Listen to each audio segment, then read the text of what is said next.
New Zealand की cricket team का दौरा है पाकिस्तान मंसूख। कोई भी थ्रेट कॉल नहीं जी, ये दोस्ताने पहने हुए हाथों ने साजिश की। हमारे वज़ीर-ए-आज़म का हाल ये है कि कोई उसका फ़ोन सुनता नहीं है। न्यूजीलैंड के वज़ीर-ए-आज़म ने फ़ोन सुना लेकिन उसकी बात को जो है वो मुस्तरद कर। ये हमारी इज्जत है।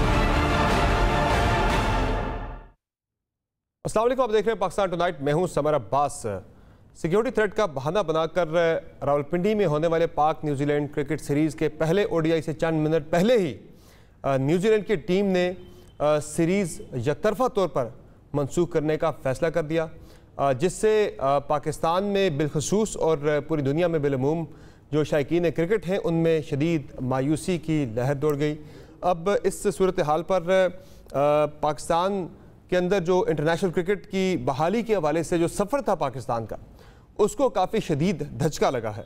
वज़ीर-ए-आज़म ने जो न्यूजीलैंड की वज़ीर-ए-आज़म है जसिंडा आर्डन, उनसे भी रब्ता किया, लेकिन फिर भी उन्होंने कहा कि हमारा जो फ़ैसला है, हम अज़हद एहतियात के तहत अपनी टीम को वापस ही बुलाना चाहते हैं। इस पर शेख रशीद साहब ने यह बताया है, वज़ीर दाखिला ने, कि किसी किस्म की कोई भी सिक्योरिटी थ्रेट नहीं थी किसी भी एजेंसी को, लेकिन न्यूजीलैंड की जो टीम है वो कहती है कि मैं वहाँ से ऑर्डर आ गया कि भाई आप वापस आएँ। सिक्योरिटी थ्रेट्स के वाले से हमें इस तरह की कोई इत्तलात मौसूल हो रही हैं। बहरहाल ये सारा जो मामला था, इस पर पीसीबी की तरफ से ये फैसला हुआ है कि आईसीसी के प्लेटफॉर्म पे ये मामला उठाया जाएगा और जो नुकसानात हुए हैं पीसीबी को, उनका अजाला ताकि हो सके। क्या आईसीसी पीसीबी के किसी भी किस्म के इसमें कोई अजाला करेगा, पीसीबी के हक़ में कोई फ़ैसला दे पाएगी? और न्यूजीलैंड की टीम तो वापस जा रही है। जो उम्मीदें हैं इंग्लैंड की टीम के पाकिस्तान के दौरे के अगले महीने, वो उम्मीदें भी अपने साथ लेकर जा रही है। 24 से 48 घंटों में इंग्लिश क्रिकेट बोर्ड ने फैसला करना है कि वो पाकिस्तान अपनी टीम भेज रहे 2 T20 मैचेस के लिए या नहीं। इस पर अब मुल्क के अंदर भी एक सियासत शुरू हो चुकी है। मरीम नवाज साहबा ने ट्वीट करके भी इस पर कमेंट किया कि मैंने तो सब पासपोर्ट को इज्जत देनी थी। राना सनाउल्लाह साहब कह रहे हैं कि प्राइम मिनिस्टर की बात का यकीन नहीं किया न्यूजीलैंड के वज़ीर-ए-आज़म ने। इस मामले पर क्या सियासत होनी चाहिए या नहीं होनी चाहिए? और नाज़रीन, इसके साथ साथ हम जो मुल्क के अंदर डॉलर की कीमत बढ़ना, अशिया खुर्दनोश की दीगर चीज़ों की कीमतें बढ़ना, ये भी हम आज के प्रोग्राम में डिस्कस करेंगे। प्रोग्राम में हमें जो मेहमान हमें ज्वाइन कर रहे हैं, सदाकत अली अबाई साहब पाकिस्तान तहरीक इंसाफ से इनका ताल्लुक है, नाज बलोच साहब हमें प्रोग्राम में ज्वाइन कर रही है पाकिस्तान पीपल्स पार्टी से, और निहाल हाशमी साहब हमें प्रोग्राम में ज्वाइन कर रहे हैं मुस्लिम लीग नवाज से इनका ताल्लुक है, और जावेद मियादाद साहब हमें प्रोग्राम में ज्वाइन कर रहे हैं, साबिक क्रिकेटर और साबिक कैप्टन, बड़ा नाम है क्रिकेट का। उनसे भी हम जानेंगे कि ये जो क्रिकेट सीरीज़ की मनसूखी के हवाले से जो फ़ैसला है न्यूजीलैंड का, ये कितना नुकसानदेह फ़ैसला हुआ और अब पाकिस्तान को क्या करना चाहिए, किस तरह की पोजीशन पाकिस्तान को इख्तियार करनी चाहिए, पाकिस्तान के लिए आइंदा के लिए किस तरह के एवेन्यूज़ ओपन हो सकते हैं या किस तरह के नुकसान हो सकते हैं। जावेद मियादाद साहब, आप मैं सुन रहे हैं? जावेद भाई, आपको मेरी आवाज़ आ रही है? जावेद मियादाद साहब को मेरी आवाज़ नहीं आ रही है, उनसे हम दोबारा रब्ता करेंगे। शेख साहब से भी हम कोशिश करेंगे, उनसे भी जाना जाए कि वो कौन से लोग हैं जिन्होंने दस्ताने पहन रखे हैं और जिन्होंने वारदात डाली, पाकिस्तान को इतना बड़ा नुकसान पहुंचाया, किसने ये साजिश की इस सीरीज़ की मनसूखी के लिए, चूँकि पाकिस्तान की बड़ी बदनामी हुई है पूरी दुनिया के अंदर इस सीरीज़ की मनसूखी से। ज़रा बात कर लेते हैं निहाल हाशमी साहब से। और ये जो कमेंट्स आ रहे हैं इस वक्त अपने ही नून लीग के कुछ लोगों की तरफ से, राना सनाउल्लाह साहब ने कमेंट किया है, ज़रा आपको वो पहले कमेंट सुनाते हैं, फिर उस पर इनकी राय लेते हैं। जो आई हुई थी यहाँ पे एक सीरीज़ खेलने के लिए, उन्होंने जो है वो यहाँ पे खेलने से इनकार कर दिया। उन्होंने कहा कि जी हम इसलिए वापस जा रहे हैं कि यहाँ पे हमें सिक्योरिटी प्रॉब्लम है, हम इसके ऊपर जो है वो कॉन्फिडेंट नहीं है कि हमें यहाँ पे जो है वो सिक्योरिटी प्रॉब्लम जो है वो नहीं होगा। और हमारे वज़ीर-ए-आज़म का हाल ये है कि कोई उसका फ़ोन सुनता नहीं है, कोई उसे फ़ोन करता नहीं है, और आज न्यूजीलैंड के वज़ीर-ए-आज़म ने जो है उसका फ़ोन सुना लेकिन उसकी बात को जो है वो मुस्तरद कर दी। ये हमारी इज्जत है। ये निहाल हाशमी साहब, क्या ये मौका मुनासिब है कि जिस वक्त अभी कुछ चीज़ें खुलकर सामने नहीं आई कि क्या मामला हुआ, क्या साजिश हुई पाकिस्तान के अंदर क्रिकेट को नुकसान पहुंचाने के लिए, इंटरनेशनल क्रिकेट की वापसी का जो सफ़र है उसे धचका पहुंचाने के लिए, ऐसे में कमेंट कर देना, मरीम नवाज साहब का ट्वीट कर देना कि मैंने तो सब्ज़ पासपोर्ट को इज्जत देनी थी, एक ताना देना, तंज करना, और राना साहब का इस मौके को फ़ायदा उठाते हुए सियासत करना इस मामले पर, क्या ये मुनासिब है? बिस्मिल्लाहिर्रहमानिर्रहीम। जिस तरह से पूरे पाकिस्तानियों को अफसोस हुआ, तकलीफ़ हुई, रंज हुआ है, इस इवेंट, इस इंसिडेंट के वजह से जो न्यूजीलैंड ने किया है। इसी तरह से मरियम नवाज़ साहबा और राना सनाउल्लाह साहब भी बड़े रंजीदा हैं और गमज़दा हैं, क्योंकि ये इमरान खान की बात नहीं है, ये मेरे मुल्क और मेरे मुल्क की इमेज की बात है। तो अगर आप बर वक्त अपनी गलतियां, कोताहियों, जहां आप दूसरों के ऊपर एलिगेशन लगाएं, यकीनन पाकिस्तान क्रिकेट बोर्ड को आईसीसी में जाना चाहिए और एक सख्त मौक़िफ़ अख्तियार करना चाहिए। वहीं पे ये बात भी हमें देखना है कि जब आप बड़े दावे करते थे कि हमने बड़ा इमेज किया है और आज मैटर करता है पाकिस्तान पूरी दुनिया में, तो मरियम नवाज साहबा के ट्वीट में कोई रंज और सदमे की कोई हमें वहाँ पे लफ्ज़ मिलता है, ना राना सनाउल्लाह साहब की प्रेस कॉन्फ्रेंस में कोई रंज या सदमे वाली कोई बात हमें सुनने को मिलती है। सिर्फ तंज था, कोई रंज और सदमे वाली बात चेहरे पे लिखा हुआ नहीं होता, आदमी महसूस करता है। सर देखिए, आदमी सिर्फ तंज नहीं, आदमी महसूस करता है और तंज वाली बात नहीं। आप भी दुखी होंगे उतने ही राना सनाउल्लाह और उतनी ही मरियम बीबी भी दुखी। ये बात क्या नहीं कहा गया था कि पाकिस्तान के सब पासपोर्ट को हम वो इमेज दिलवाएंगे? तो भाई सब पासपोर्ट के साथ सब कैप भी होता है, जो क्रिकेट का ग्रीन कैप है, जिसे बहुत इज्जत और अहमियत दी जाती है। मैं समझता हूं कि अगर बर वक्त इसमें खेल में अगर सियासत आ रही थी तो खेल के शोबे को खेल में ही रहने देना चाहिए था। और प्राइम मिनिस्टर अगर बात करते हैं न्यूजीलैंड के प्राइम मिनिस्टर से और उसको वो तौकीर नहीं करते, ये एक बहुत अफसोसनाक मुकाम है कि अगर किसी लेवल पे, हाईएस्ट लेवल पे कोई बात की जाती है तो फिर उसको सारी चीज़ें एक तरफ करके वो कहते हैं ठीक है जी, हम आपके बात को ऑनर करते हैं, हम आपको अहमियत देते हैं, जबकि कोई सोर्स और कोई क्रेडिबल सोर्स भी न्यूजीलैंड ने नहीं दिया है।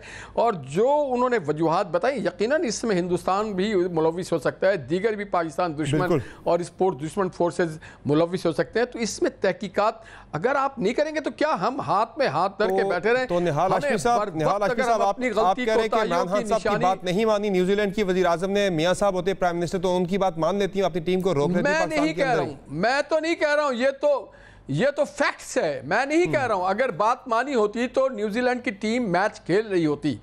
नवाज शरीफ साहब के दौर में ऐसी किसी दुनिया में लोगों ने जुर्रत नहीं की कि प्राइम मिनिस्टर की अगर बात हो जाए तो उसको वो रद्द कर सकें किसी भी एक। ये प्राइम मिनिस्टर की, देखिए, जब मुल्क और उसकी इमेज की बात होती है तो एक फर्द की बात नहीं होती।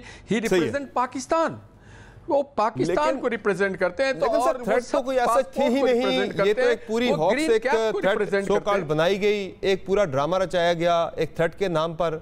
वजीर दाखिला बता रहे किसी किस्म की कोई थ्रेट नहीं थी, तमाम एजेंसीज से वो कह रहे हमने चेक किया। जरा सुन ले वजीर दाखिला मुल्क के क्या कह रहे हैं इस बारे में। हमारे न्यूजीलैंड की सिक्योरिटी के इंचार्ज हैं, उन्होंने हमारे सिक्योरिटी के लोगों से बातचीत की कि उन्हें सिक्योरिटी थ्रेट है। जब उनसे बातचीत की गई तो उनके पास कोई ऐसी बात नहीं थी। फिर हमने उनको इस बात पे भी राजी करने की कोशिश की कि बगैर तमाशाइयों के ये मैच खेला जाए। जब इस पर भी वो राजी ना हुए तो हमारे मुल्क के जिम्मेदारों ने प्राइम मिनिस्टर साहब से ताजिकिस्तान में बातचीत की। वजीर आजम साहब ने न्यूजीलैंड के प्राइम मिनिस्टर से बात की। न्यूजीलैंड की प्राइम मिनिस्टर ने कहा थ्रेट का मसला नहीं है, लेकिन हमें इस किस्म की इत्तला है कि जब टीम बाहर निकलेगी तो बाहर उस पर कोई हमला हो सकता है।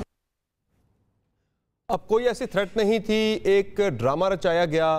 पाकिस्तान के अंदर इंटरनेशनल क्रिकेट की बहाली का जो पाकिस्तान का सफ़र है, न्यूजीलैंड के बाद इंग्लैंड की टीम ने अगले महीने पाकिस्तान आना है और उम्मीद है कि आएगी।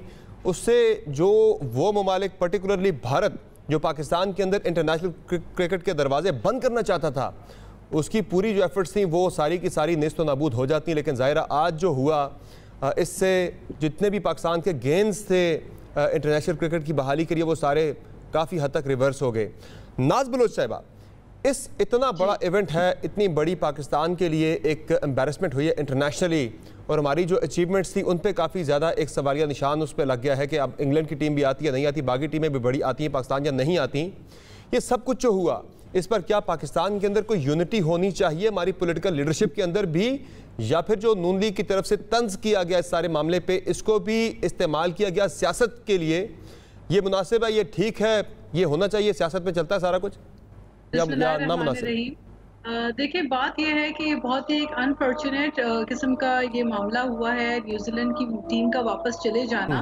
6 दिन से जब टीम यहाँ पे मौजूद थी तो अचानक से उनका इस तरह से चला जाना, मैं समझती हूँ कि ये बहुत ही अफसोस की बात है।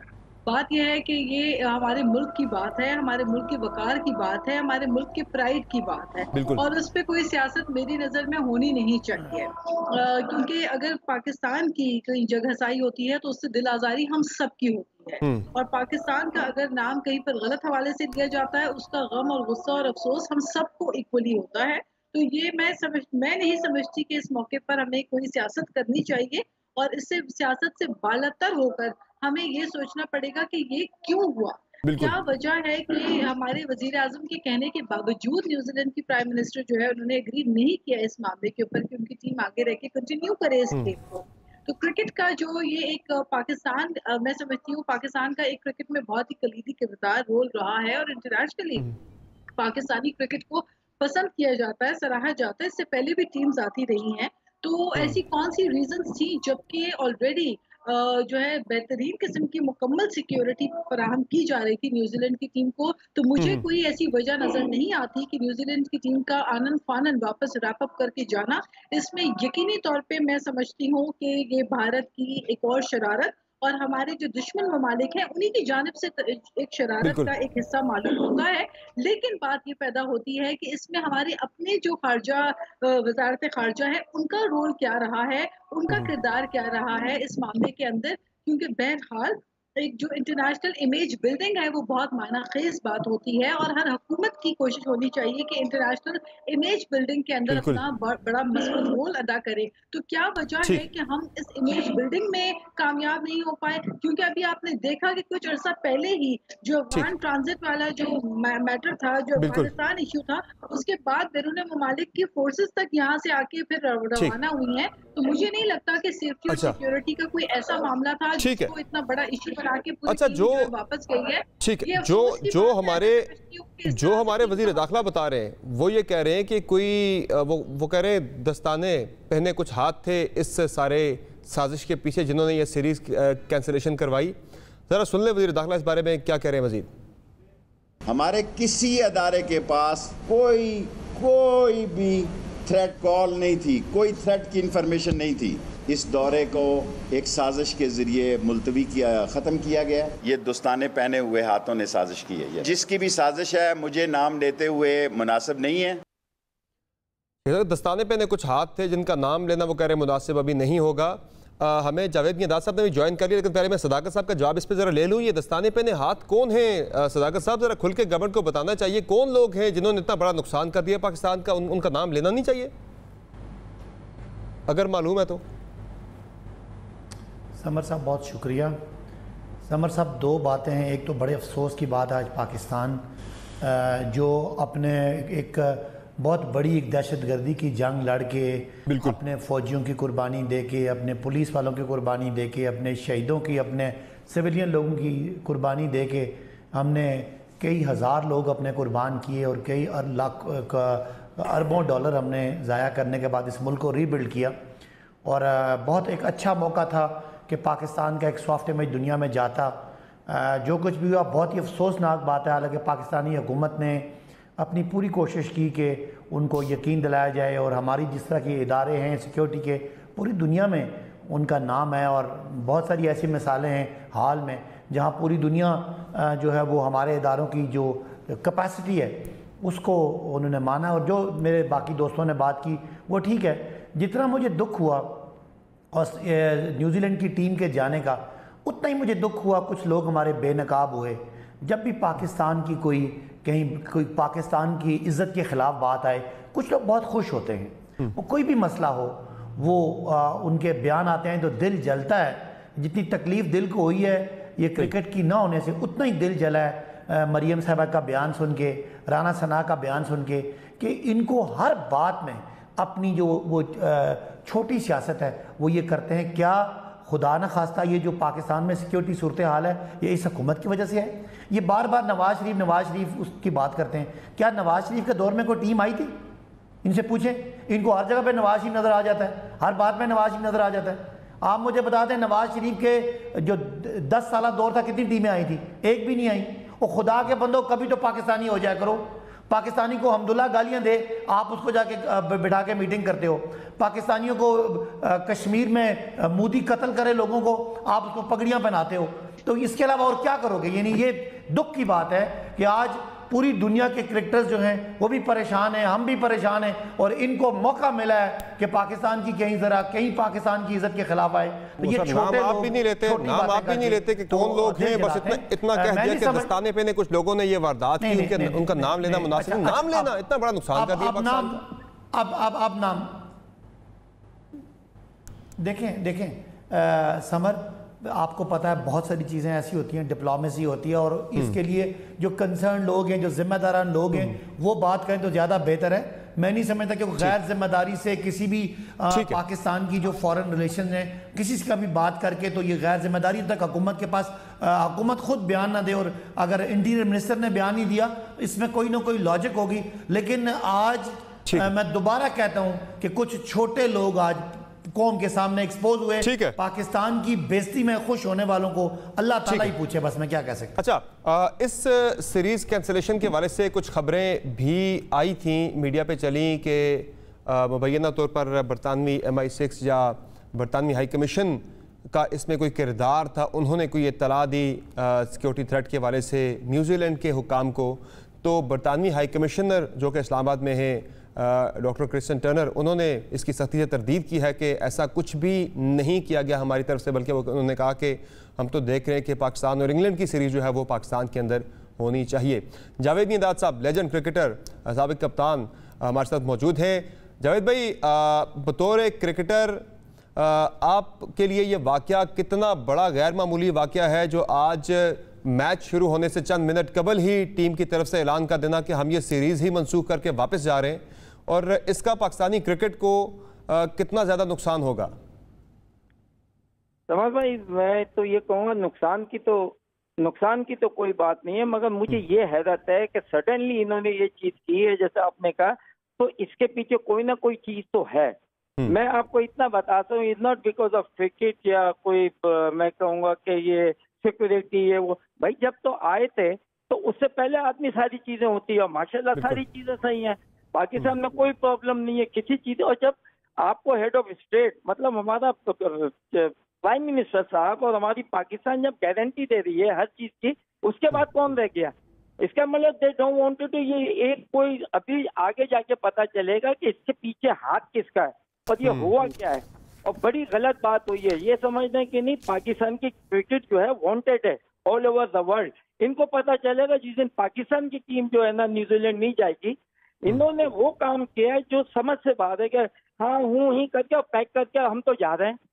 यार कोई टाइम ही नहीं दिया है कि लेट्स प्रीमियर टू प्रीमियर बात हो, कोई आपके खदशात हैं किसी चीज का कुछ भी नहीं है। और पाकिस्तान में मैं अभी भी कहता हूँ माशाल्लाह Pakistan is a safe country. जब हमारा पाकिस्तान की जो भी हमारी जो माशाल्लाह अल्हम्दुलिल्लाह हमारी जो इन्फोर्समेंट है वो इतनी माशाल्लाह करेक्ट है और इतनी आगे है कि वो अगर कहेंगे तो वही चीज होगी इंशाल्लाह। और इसको टीम को संभालना ये तो कोई बड़ी बात ही नहीं थी, इससे पहले भी खेलते हैं यानी अच्छा, बहुत ही प्रॉब्लम होती थी। जावेद भाई ये बता दें कि हमारे जो चेयरमैन पीसीबी है रमीज राजा साहब, उन्होंने बयान दिया है कि वो आईसीसी से रुजू करेंगे इस मामले पे, जो भी आईसीसी इस पे रिड्रेसल कर सकता है पाकिस्तान को, जो भी इसमें जो तलाफी नुकसान जो पाकिस्तान को उसकी तलाफी कर सकता है ज़रूर करनी चाहिए।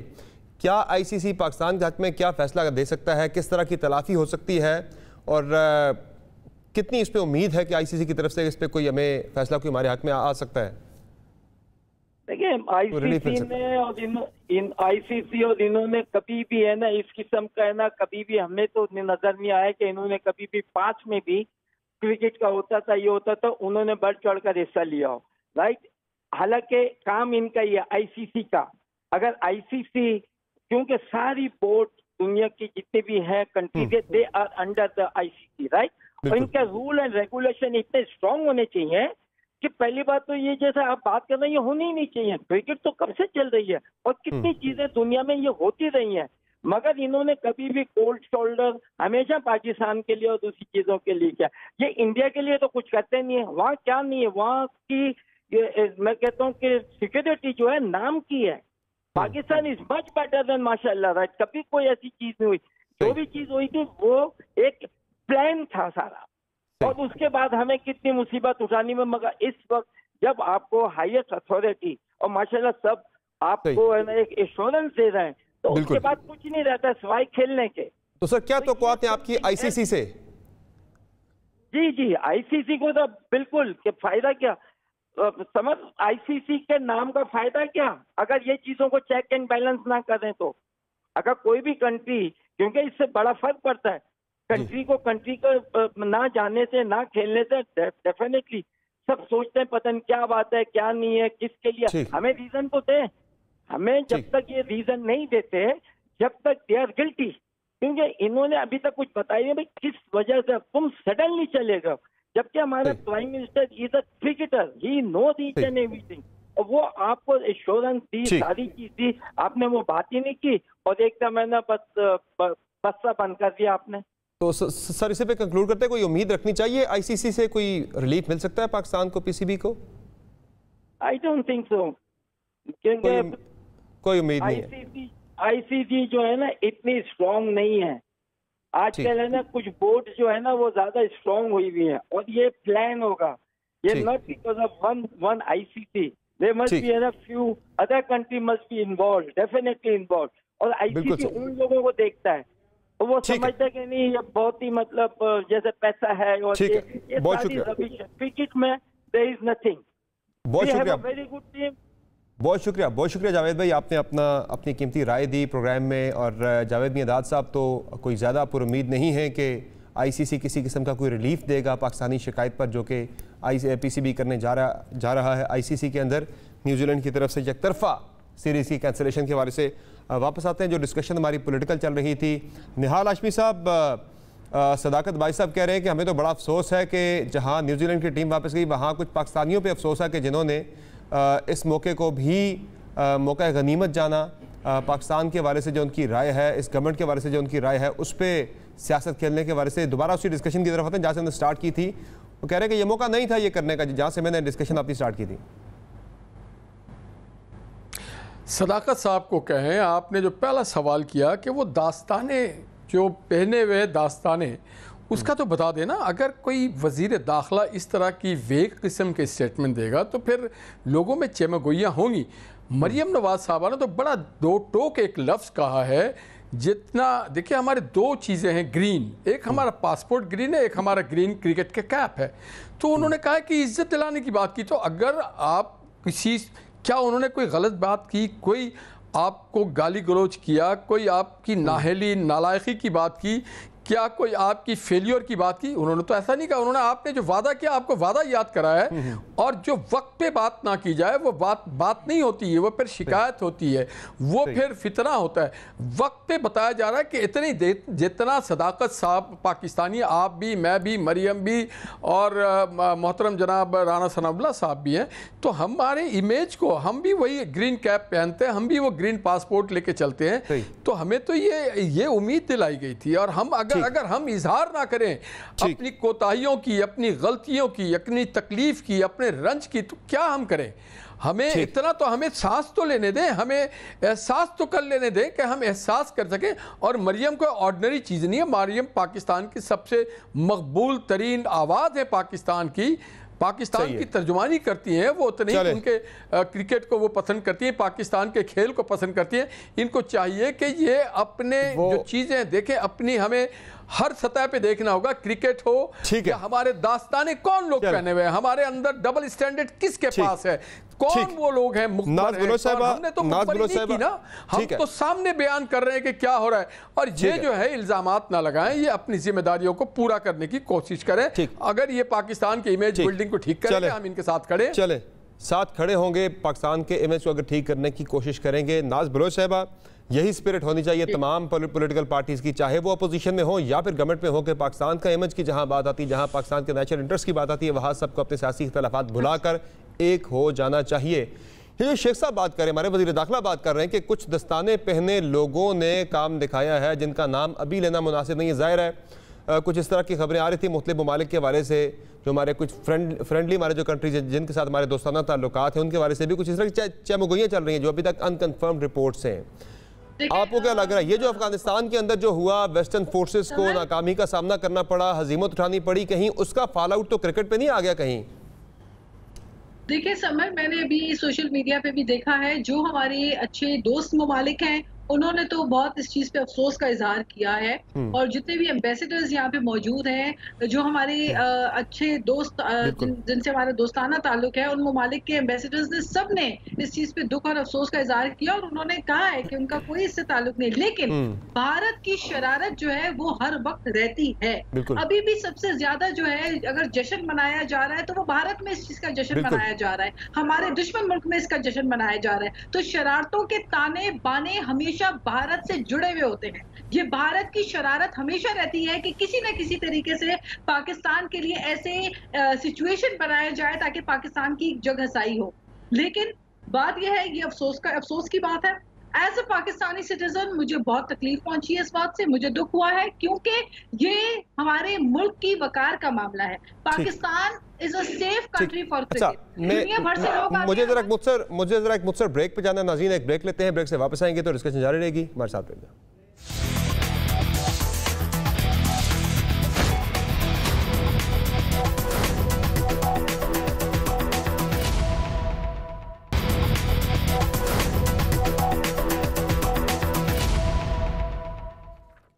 Welcome back to show. नाज़रीन कुछ बात कर लें दीगर मामलात के हवाले से भी कि न्यूजीलैंड की क्रिकेट टीम की वापसी के हवाले से तो ये तनकीद हो रही है कि नहीं करनी चाहिए थी, तंज नहीं करना चाहिए था, मुस्लिम लीग नून को ज़िम्मेदारी का मुजाहरा करना चाहिए था।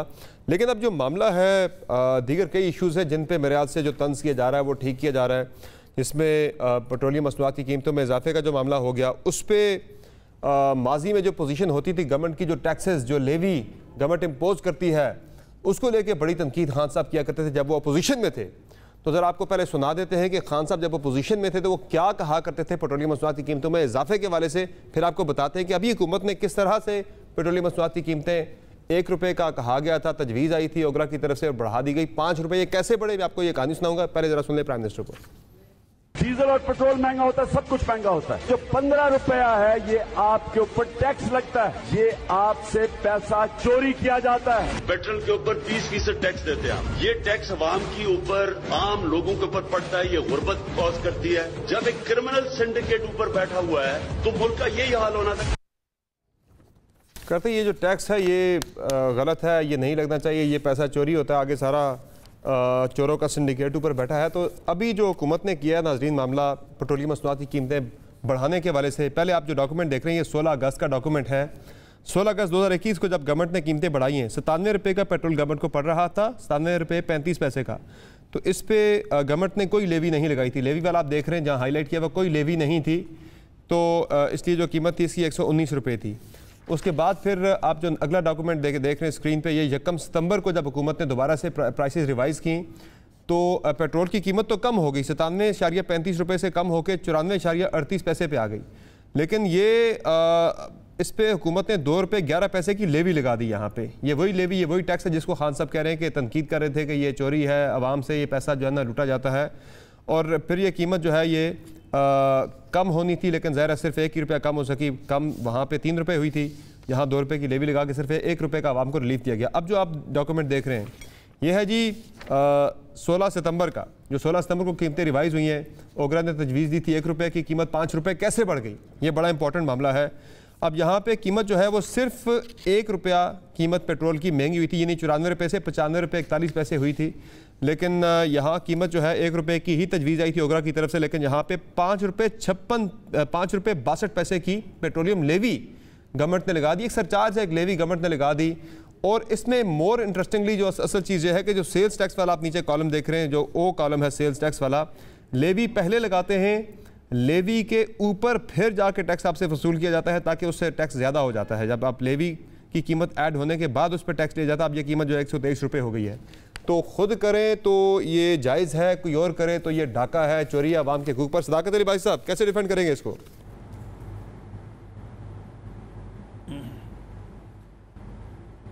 देखें समर साहब, ये जो भी इस वक्त दुनिया में एक सिचुएशन बनी है कोविड के बाद कि ऑयल प्राइसेस बढ़ रही हैं, आज से 1 साल पहले ये कोई $40 की थी, इस वक्त $75 तक पहुंच गई है पर बैरल। और पाकिस्तान यकम जनवरी 2021 को जो आप जिसकी बात कर रहे हैं सेल्स टैक्स की, ये कोई 17.5% था और आज वो 10.5% है। आइडियली स्पीकिंग जब पेट्रोल की कीमत बढ़ती है तो कोई खुशी की खबर नहीं होती कि मैं कहूँ बहुत अच्छा हो गया, लोगों के लिए तकलीफ की बात है और लोग इससे तकलीफ में जाते हैं, महंगाई भी आती है। लेकिन मुझे बताएं क्या इसका मुतबादिल क्या है? अगर तो हुकूमत के पास बहुत सारे पैसे पड़े हों और सब्सिडीज देने के, तो हम सब्सिडीज दें, वरना पेट्रोल अगर आप सब्सिडीज पेट्रोल पे देंगे तो इसका बोझ बाकी लोगों पे आ जाएगा। 16 अगस्त यानी 1 महीना पहले जो है 16 अगस्त को कीमत थी 97 रुपये 35 पैसे। इस महीने कीमत 97 रुपये से 95 रुपये पे आई है, लेकिन उस वक्त कीमत थी 1 महीना पहले 119 रुपये, आज 125 रुपये 125 कीमत कर दी गई है, बढ़ा दी गई है कीमत 123 रुपये सॉरी। तो कीमत इंटरनेशनली कम हुई है, यहाँ हमने बढ़ा दी है, लेवी हमने लगाई ना 5 रुपये 62 पैसे की। नहीं, मैं आपको जो बता रहा हूँ, ठीक 1 साल पहले ये $42 पर बैरल थी, आज ये $75 है, ये 80% बढ़ी है 1 साल में।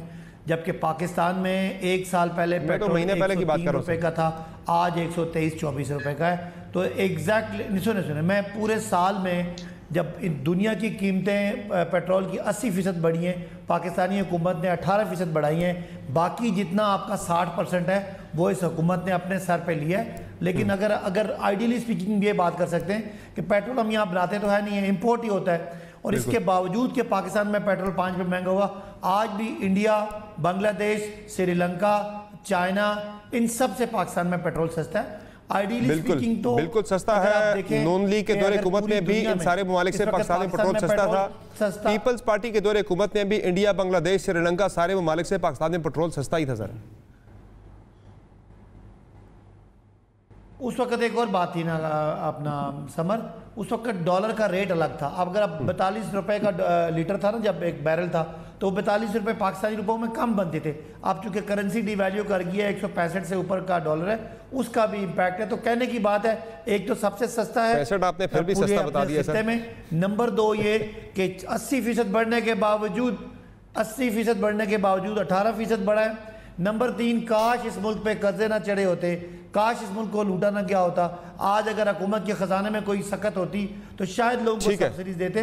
लेकिन समर ये याद रखें, ठीक है, बहरहाल ये डॉलर के कोई लूट मार नहीं कर रही है। डॉलर के बढ़ने रुपए के डिवैल्यू होने पे भी खान साहब के माजी में बड़े बयानात मौजूद हैं। वो क्या कहा करते थे डॉलर के बढ़ने पे, ज़रा वो भी आपके गोश गुजार कर देते हैं, नाजरीन को भी सुना देते हैं याद दहानी के लिए कि खान साहब उस वक्त क्या कहा करते थे जब डॉलर बढ़ता था रुपए के मुकाबले में। ज़रा सुन लीजिए। जब ये दोनों आए थे जरदारी और नवाज शरीफ, $1 60 रुपए का था, आज $1 125 रुपए का हुआ है। इससे क्या होता है, आपके पैसे 10 साल पहले बैंक में पड़े हैं 100 रुपए, वो 100 रुपए से रह गया 50 रुपए। लेकिन अगर मेरा पैसा लंदन के महलों में इन्वेस्ट हुआ है, मेरे बैंक अकाउंट बाहर हैं, जरदारियों के, सारे शरीफ खानदान के, शहबाज शरीफ के, तो मेरा अगर 100 रुपया बाहर पड़ा हुआ था तो वो आज 200 रुपया हो गया। रुपया 10 साल पहले 60 रुपए डॉलर था, आज 125 रुपए डॉलर है। यानी कि 10 साल में जो अवाम की दौलत आधी हो गई। मार्केट में रुपया 130 रुपए पे डॉलर पे पहुंच गया। 20 रुपए गिरने में आप सब पे इस कौम के ऊपर 1000 अरब रुपए के मजीद कर्जे चढ़ गए। कौम गरीब हो गई है। निहाल हाशमी साहब, ये जो कहा करते थे इमरान खान साहब के शरीफों की और जरदारियों की दौलत बाहर पड़ी है, डॉलर जब बढ़ता है तो इनकी दौलत बाहर बढ़ जाती है रुपए के मुकाबले में, इनका बड़ा फ़ायदा हो जाता है। ये तो फ़ायदा फिर आपकी लीडरशिप का हो गया खान साहब के बकौल। देखिए, हम गुज़श्ता कई सालों से सुन रहे हैं बाहर दौलत, और उसमें एवन फील्ड। आपको याद होगा ब्रॉडशीट जो है उसने एक एप्लीकेशन लंदन हाई कोर्ट में लगाया कि एवन फील्ड को भी इसमें शामिल कर लिया जाए। तो क्या हुआ कि लंदन हाई कोर्ट ने इनको फाइन किया और कहा गया कि आपने इल्ज़ाम लगाया एवन फील्ड पे, तो आप 46 लाख भरें। तो अगर एवन फील्ड पाकिस्तान से लूटी हुई दौलत का होता तो आज इंग्लैंड की जो हुकूमत है, बरतानिया की हुकूमत है, वो उसे सीज़ कर चुकी होती। जिस तरह से मलिक रियाज के वो जो ख़रीद व फ़रोख्त हुआ था सीज़ करके पाकिस्तान को $37 बिलियन जो जुर्माना हुआ था वो वापस मिल गया। तो ये तो नारा और ये जो सदाकत अब्बासी साहब एक तोता कहानी सुनाते हैं वो बंद कर दें। कोई लूटी हुई कहीं कोई दौलत नहीं है। 3 साल से इन्होंने बड़ी कोशिश की, बरतानिया ने अब रह गया इनके अपने मुंह पे। सर कहीं से तो गए सर सुन लेना सर। अरे आप, हमने तो कहा है ना ओपन, उन्होंने जा करके कोर्ट में मुकदमा भी कायम किया और उन्होंने पता लग गया कि ये जायज़ तरीके से आए हुए हैं और जायज़ तरीके से ख़रीदा गया। ये चैप्टर तो क्लोज कर चुकी है लंदन हाई कोर्ट। अब बात ये है कि पेट्रोलियम की अगर मसरूमात की कीमतें बढ़ी हैं, ये जो ₹2 और ₹3 वाली बात बता रही है, यानी टोटल लेवीज बताएं कितना है। टोटल लेवीज 50% से ज़्यादा है। ये लोगों के जेब पे डाका है टोटल लेवीज। और कर्जों की बात करते हैं तो आज आपने हमसे ज्यादा कर्जा ले लिया 3 सालों में।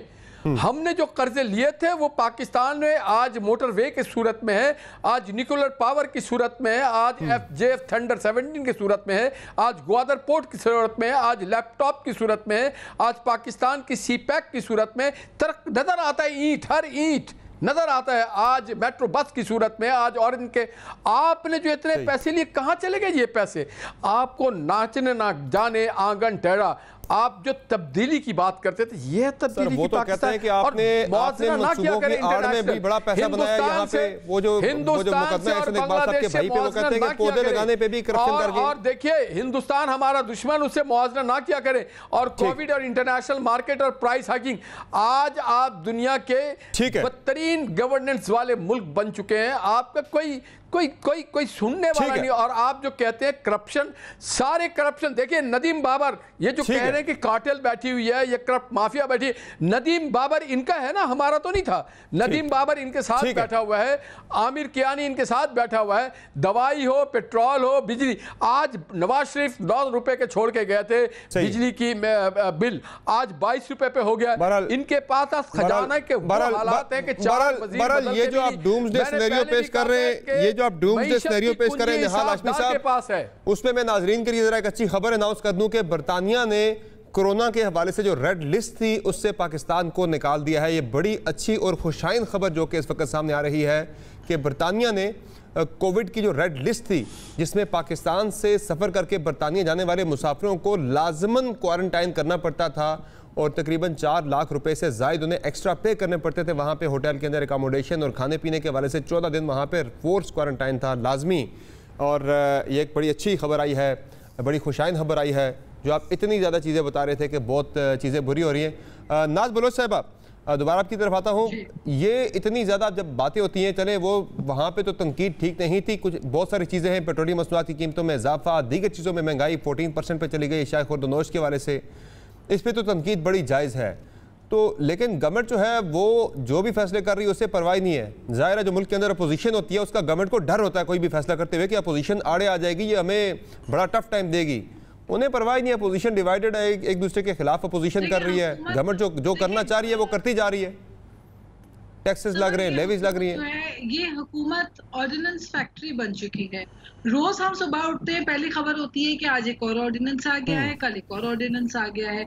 ऑर्डिनेंस अगर इस तरह आते रहेंगे तो पार्लियामेंट की जो अपनी एक हैसियत है, जो पार्लियामेंट का अपना रोल है, जो पार्लियामेंट की सिग्निफिकेंस है, वो मुतासर होती है। ये मामला जो है ये आज आप देखें कि इतनी महंगाई जो हुई है, 5 रुपए रातों रात पेट्रोलियम की कीमतों में जो इजाफा हुआ है, इसका बराए रास्त अवाम के ऊपर हर तरीके से असर पड़ेगा। ये सिर्फ पेट्रोल डालते वक्त नहीं 5 रुपए उन्होंने इजाफी देने, ये हर चीज की कीमत बढ़ जाएगी। अब जो ट्रांसपोर्टेशन बढ़ गई है तो उससे मुतासर होकर हर चीज की कीमतों में इजाफा होगा, लिहाजा उसका दबाव अवाम के ऊपर बराए रास्त आएगा और हर चीज महंगी हो जाएगी। इसी तरह इन्फ्लेशन बढ़ती है। वैसे नाज बलोच साहब, मुझे तो बड़ा तजस्सुस था कि जब आपको याद है ना ये पिछले महीनों में जब ओगरा की तरफ से समरी आती थी 3 रुपए की तो कीमत बढ़ती थी 1 रुपया, 5 रुपए की समरी आती थी तो कीमत बढ़ती थी 2 रुपए। तो उस पर हुकूमती तर्जुमान ये कहा करते थे, बड़ा सीना चौड़ा करके, देखें जी इमरान खान को बड़ी परवाह है, बड़ी फिक्र है आवाम की। ओगरा ने समरी तो 5 रुपए की दी थी लेकिन हमने कीमत सिर्फ 2 रुपये बढ़ाई आवाम की फिक्र करते हुए। लेकिन इस मरतबा उलट काम हुआ कि ओगरा ने समरी दी थी 1 रुपए की, यहाँ कीमत बढ़ गई 5 रुपए। तो मैं देख रहा था शायद इस पर कोई डिफेंस आएगा, कोई डिफेंस कोई नहीं आया, कोई जवाब, कोई तावील इस पर नहीं आई हुकूमती तर्जुमानों की तरफ से। बहुत ही अहम पॉइंट हाईलाइट किया है, ये बिल्कुल हकीकत है कि ओगरा ने 1 रुपए की समरी दी, इन्होंने 4 रुपए इजाफी अवाम को जो टीका लगा दिया। तो फिर मुझे बताइए कि वो फिर आवाजें हमारे कानों में आती हैं जब ये हुकूमत में नहीं होते थे और कहा करते थे कि जब 1 रुपए पेट्रोल की कीमत बढ़ती है समझो हुक्मरान चोर है, जब कर्जों में इजाफा होता है समझो हुक्मरान चोर है। यानी कि 45,000 अरब कर्जा जो है वो आप पहुंचा दिया आपने, अब कौन चोर है? फिर ये आपको भी याद होगा जब ये कहा जाता था कि महंगाई होती है हुक्मरान चोर है, और जब रुपए की कदर गिरती है तो समझो हुक्मरान चोर है और हुक्मरान करप्ट है। अब तो ये करप्शन को खत्म करने का, करप्शन के खात्मे का नारा जो लेकर हुकूमत आई थी, तो फिर मुझे बताइए 170 पे डॉलर कैसे पहुंचा? अब जिस रिमिटेंस के ऊपर ये खुश हो रहे थे और हम कह रहे थे कि ये रिमिटेंस सिर्फ कोविड को लेके जो लोग बेरोजगार होके वापस अपने मुल्क आए, ये उनका पैसा है, ये अगले साल नहीं आएगा, इस पे आप ज्यादा खुशियां ना मनाएं। और वही बात साबित हुई। इस वक्त आपको पता है जो इंटरनेशनल सरमाया यहाँ पे लोगों ने डाला था वो पैसा अपना 50% पुल करके वापस देके जा चुके हैं। डॉलर पे जो आप देखें 170 रुपए के डॉलर, आपकी इंपोर्ट बेस्ड इकोनॉमी बन चुकी है।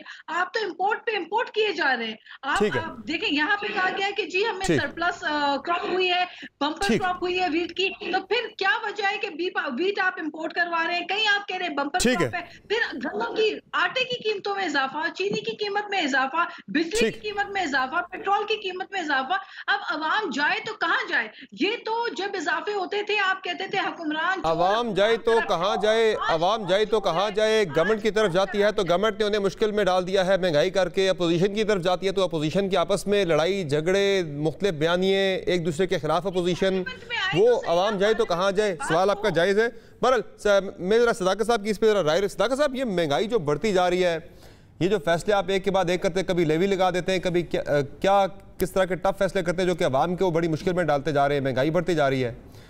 फिक्र तो आपको अपोजिशन की नहीं है कि चलो वहाँ से कोई अपोजिशन आएगी, आपको किसी किस्म की मुजामत होगी, आप फैसले करते हुए ज़रा डरेंगे। अवाम की फिक्र तो कर लें सर। ये आपने देख लिया कि अभी आपके साथ क्या हुआ है, ये जो अभी जो कैंटोनमेंट के इंतखाबात थे, ये एक ट्रेलर था आपके लिए कि पंजाब में आपको शिकस्त हो गई जो सबसे बड़ा सूबा है। अच्छा समर, 3-4 सवाल के पहलू हैं। सबसे पहली बात कि महंगाई पे मैं बात करता हूँ। आपने कहा कि महंगाई और अपोजिशन, सबको पता है कि महंगाई की वजह यही अपोजिशन है। बिजली क्यों महंगी हो रही है? नवाज शरीफ और जरदारी साहब ने महंगे मंसूबे लगाए, कमीशन किकबैक्स लिए और उसके असासे बाहर बनाए। आपने जो इमरान खान साहब की तकरीरें सुनाई वो बिल्कुल ठीक थी कि आज आप आखिरी देखें, आप दोनों ने बात की, मैं सुनता रहा हूँ। ये बड़ी गलत बात है, ये बड़ी गलत बात है कि आप जो मर्जी आए बोले और दूसरे बंदे को आपको सुना जाएगा, आपको सुना जाएगा, बोले बुरी समझते हैं। सुने जी, महंगाई की वजह 2 वजूहात है। एक करेंसी की डिवैल्यूएशन जिसकी वजह वो 20 अरब डॉलर का खसारा जो आज खत्म हो गया। नाज साहिबा बता रही हैं कि जी वो डॉलर आए थे और ये डॉलर इस वक्त पाकिस्तान के रिजर्व, पाकिस्तान की तारीख के सबसे ज्यादा रिजर्व हैं, 29 अरब डॉलर से ज्यादा हैं जो कभी पाकिस्तान के पास नहीं आए। जरूर है कि अफगानिस्तान में इंस्टेबिलिटी है, अफगानिस्तान के डॉलर बंद हुए हुए हैं, इस वजह से पाकिस्तान में थोड़ा सा डॉलर जो है वो ऊपर गया है। अब जहाँ तक समर, महंगाई पिछले 2 महीनों में महंगाई का पब्लिक परसेप्शन तो बढ़ा है लेकिन एक्चुअली महंगाई की रेशो कम हुई है। इस वक्त 13-14% आपका वो जो सेंसिटिव प्राइस इंडेक्स है और 8.5% आपकी महंगाई। यहाँ पब्लिक में चूँकि 2-3 दफ़ा चूँकि पेट्रोल की प्राइसेस बढ़ी हैं, इस वजह से पब्लिक में ज़रूर एक सेंटिमेंट गया है, पब्लिक परसेप्शन इसका है। लेकिन कहने की बात है कि कहते हैं लुक हु इज़ टॉकिंग। आपने कहा लोग क्यों नहीं निकलते? लोगों को पता है इस पाकिस्तान को मकरूज किया इन दोनों पार्टियों ने।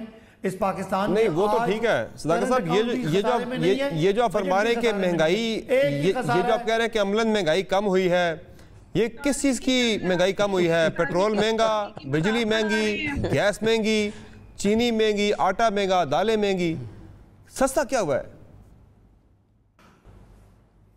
समर सस्ता महंगाई इसको नहीं कहते। मैंने ये नहीं कहा कि चीज़ें पहले से सस्ती हो गई हैं। महंगाई बढ़ने की एक शरह होती है। अगर महंगाई 10% हो रही थी, अगर 8.5% हुई है, इसका मतलब नहीं है कि चीज़ें सस्ती हो गई। महंगाई की शरह होती है। जब हम बच्चे थे तो जो ये आपका मटन है महंगाई बढ़ने की शरह होती होता था, आज वो शायद 600-700 रुपये किलो है। तो ये मैं वही कह रहा हूँ ना, वो शरह कम हुई है। गो के पब्लिक परसेप्शन ये बनाया जा रहा है और बना है कि जी महंगाई बढ़ी है। महंगाई की रेशो कम हुई है, चीज़ें महंगी हो रही हैं। लेकिन दोबारा से आ जाएं, अगर दुनिया में पेट्रोल, मैंने कहा कि 80% महंगा हुआ और पाकिस्तान में 18% महंगा हुआ। पेट्रोल इस वक्त पाकिस्तान के इर्द गिर्द के तमाम मुल्कों में सबसे सस्ता है। इसके बावजूद हम नहीं कहते कि ये अच्छी बात है। हम पूरी कोशिश कर रहे हैं कि जो गरीब तबका है, जो इस मुल्क में कर्जों की वजह से, कर्जों की किस्तों की वजह से, उनके सूद की वजह से और करप्शन की वजह से जो पाकिस्तान बिल्कुल सर, गरीबों से 5 रुपए 62 पैसे आप ले भी ले रहे हैं। इंशाल्लाह 3 से 4 महीनों में जो आप सब्सिडी, टारगेटेड सब्सिडी है, ये लेवी तो ले रहे हैं, लेकिन इसको वापस करेंगे, बजाय कि ये लेवी लगा के हम इसको सब्सिडी देंगे उस आदमी को जो इंतहाई गरीब है। 40% गरीब लोगों के लिए महंगाई कार्ड आ रहा है। पेट्रोल मोटरसाइकिल में भी, पेट्रोल बाइक में भी डलता है, गरीब आदमी भी पेट्रोल डलवाता है मोटरसाइकिल के अंदर, कार में उस पे भी, हाँ, गरीब आदमी भी डलवाता है। किराए बढ़ते हैं, सब्जी की कीमतें बढ़ती हैं। आप जी मैं बात कर लूं, मिसाल के तौर पे पेट्रोल गरीब और अमीर सारे बराबर खर्च करते हैं। अगर गरीब से हमने 10 रुपए लेके और अमीर से भी 10 लेके 20 रुपए उसी गरीब को वापस कर दें, तो ये है टारगेटेड सब्सिडी। हम कोशिश करेंगे कि सब्सिडी इस तरह पेट्रोल पे जाए, बल्कि इंतहाई गरीब लोगों को सब्सिडी जाए। आपको और मुझे 5 रुपए ज्यादा महंगा पेट्रोल से फर्क नहीं पड़ता, लेकिन इसकी बजाय अगर वो 20 रुपए किसी गरीब के पास चले जाएं तो उसको फर्क पड़ेगा। ये टारगेटेड सब्सिडी का कॉन्सेप्ट है जो पीपल्स पार्टी उनको समझ नहीं आ सकता। ठीक है, दिमागों पर मोहर लगी हुई है, वो है ही लूट मार के लोग। आज भी शहबाज शरीफ साहब 26,000 मिलियन जो है उनके मनी लॉन्ड्रिंग के, उनके नौकरों के पास आया है। वो किसका पैसा है? इसी गरीब आवाम का पैसा है, इन्हीं टैक्सों का पैसा है। मियां साहब जिस लंदन फ्लैट में रह रहे हैं, वो कहां से आया है? ये लंदन की अदालत ने कह दिया कि वो जायज है। मुझसे पूछें, वो पिंडी इस्लामाबाद लाहौर मोटरवे की कमीशन है, उस कमीशन से आया है।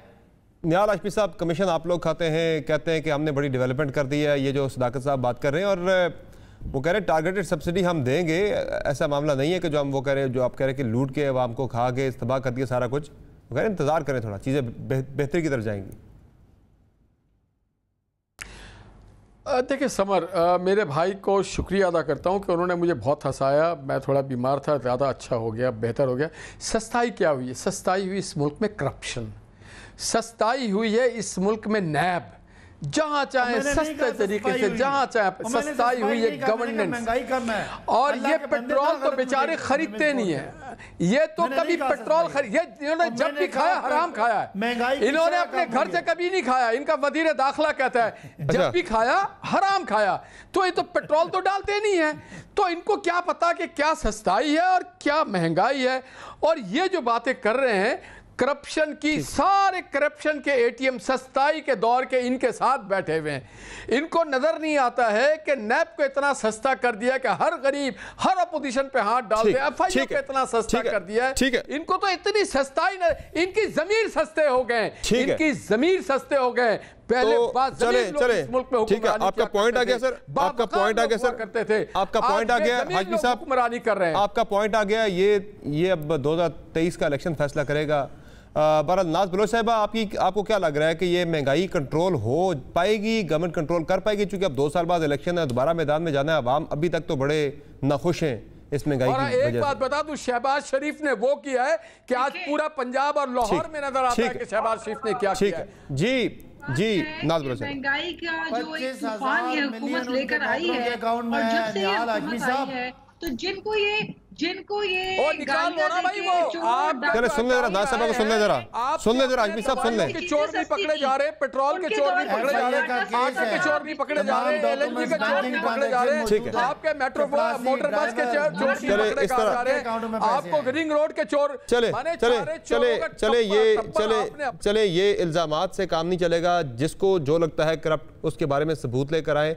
नून लीग ने फैसला किया था वो PSC के अंदर, तमाम अदालती फोरम्स के अंदर वो लेके आएंगे गवर्नमेंट की करप्शन के केसेस, अभी तक नहीं आए। जुबानी बातें लगता है आवाम पे इतना असर नहीं करेंगी, कुछ चीज़ें सॉलिड में लेके आनी पड़ेंगी सामने। आज के शो में इजाज़त दीजिए, अल्लाह हाफ़िज़।